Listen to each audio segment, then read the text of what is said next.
I didn't have the gall to make a tribute video for the untimely passing of the greatest to ever do it in mangaka Akira Toriyama back in March last year. I just wasn't, and quite frankly still not capable of coming up with a decent script on the fly to do all of that. I also passed on doing one for the 1 year since Toriyama's passing, since this channel was on a break and I didn't feel like I could do anything justice that would be a decent tribute in my best form, let alone it being the channel's first upload in a while. And yes, it still stinks that not only is the mangaka gone, but so much time has passed since. But as DAIMA ended not too long ago and Goku Day was yesterday, as you can see with the title of the video, my thoughts on the recently finished show is going to be the nucleus of the video with a few references to the Dragon Ball franchise and Akira Toriyama himself. So, Dragon Ball DAIMA. What is Dragon Ball DAIMA to you? I think it was back in 2023 when the first trailer came out. Not gonna lie, I was kinda miffed. But you know how there was gonna be a lot of anime to watch between now and then? Not only that, but also manga and light novels. So it didn't really hit me until after Akira Toriyama's passing, RIP to the greatest of all time, that not only was the show due to release within the year but also sparking zero. I was like, screw it, more Dragon Ball content. And whatever hangups I had for the first trailer release of the show, don't let that kill my mood for the whole franchise. What is Dragon Ball DAIMA to you? A love letter to the fans, another reminiscent piece of OG Dragon Ball with the Z and Super twist. Not Super twist, but Super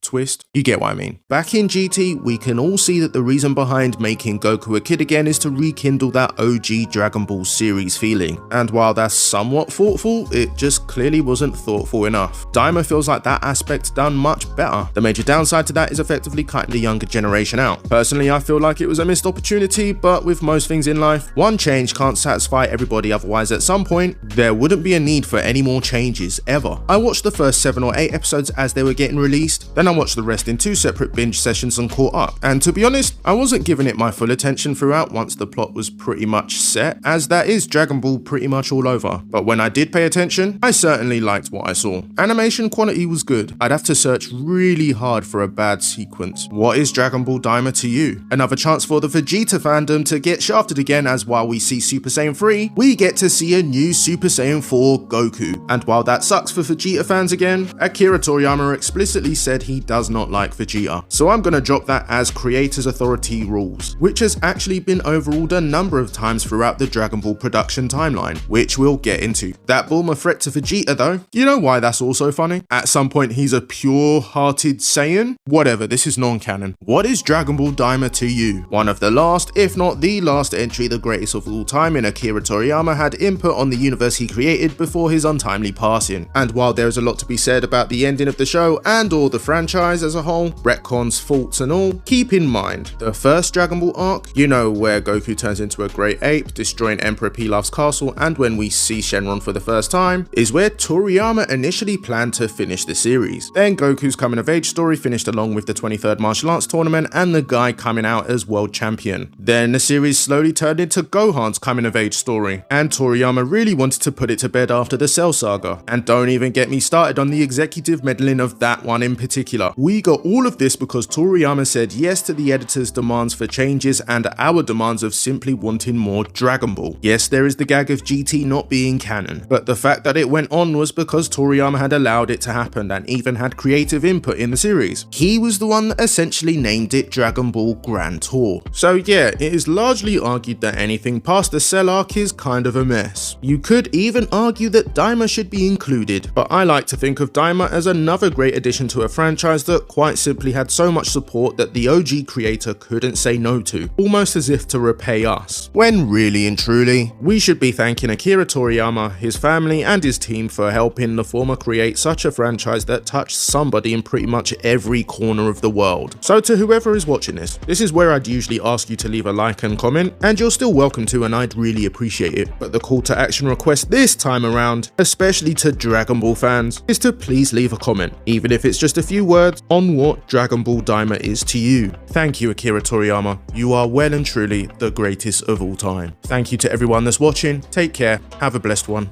and see ya.